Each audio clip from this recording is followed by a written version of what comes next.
এখানকার যিনি প্রার্থী হয়েছেন তাকে তো বিজেপির নেতারাই পছন্দ করছে না। টাকা দিয়ে প্রার্থীপদ কিনে প্রার্থী হয়েছেন আমি শুনেছি। এরা আপনাদের দুয়ারে যখন যাবে, এই প্রার্থীদের আর 4 তারিখের পর রেজাল্ট বেরোনোর পর আর খুঁজে পাবেন না। 1 মাস হাতে সময়।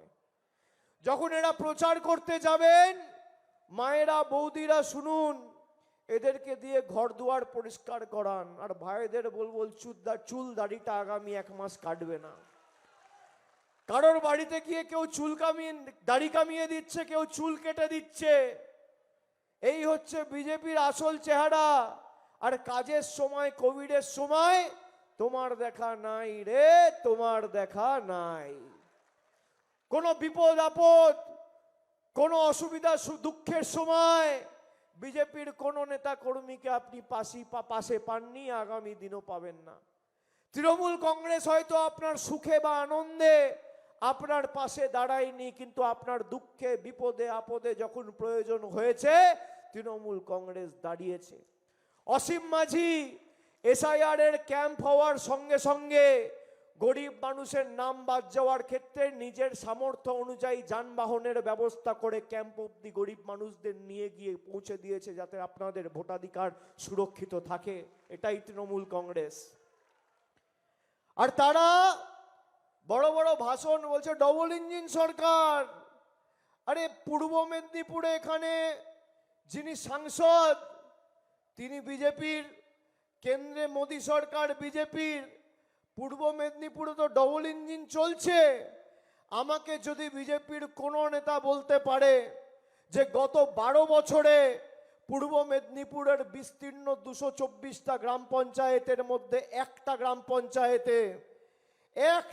পঞ্চায়েতে গত 12 বছরে মোদী সরকারের কোনো মন্ত্রী এসে একটা উন্নয়নমূলক বৈঠক করে মানুষের বাড়িতে 4 পয়সার পরিষেবা পৌঁছেছে, আমি তৃণমূল কংগ্রেসের হয়ে ভোট চাইতে যাব না।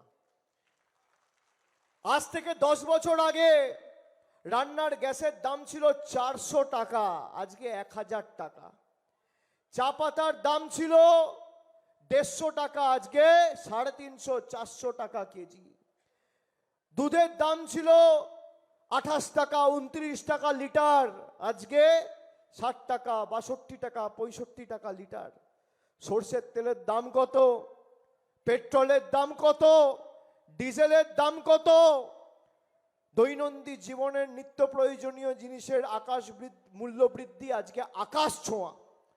খালি বাংলার নির্বাচনটা রয়েছে বলে রান্নার গ্যাসের দাম মোদিবাবু এখনো বাড়ায়নি। 29 তারিখ নির্বাচন শেষ, আমার কথা রেকর্ড করে রাখুন, 30 তারিখ 1000 টাকার গ্যাস আপনাকে 2000 টাকায় কিনতে হবে। 100 টাকার পেট্রোল এরা 200 টাকায় বিক্রি করবে, ডিজেল 200 টাকায় বিক্রি করবে।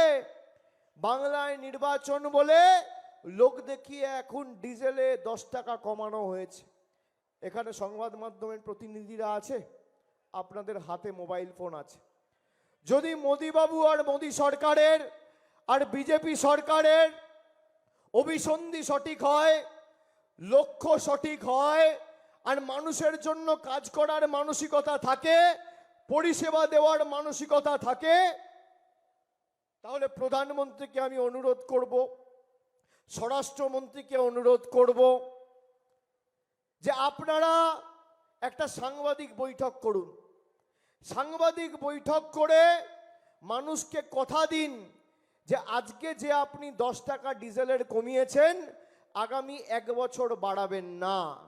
আপনি কথা দিন যে আজকে 1000 টাকায় গ্যাস বিক্রি করছেন, 29 এপ্রিল 2026-এর পর গ্যাসের দাম বাড়বে না। যদি সাংবাদিক বৈঠক করে কথা দেয়, আমি 294টা কেন্দ্র থেকে তৃণমূল কংগ্রেস প্রার্থীদের প্রত্যাহার করার জন্য মমতা বন্দ্যোপাধ্যায়কে অনুরোধ করব।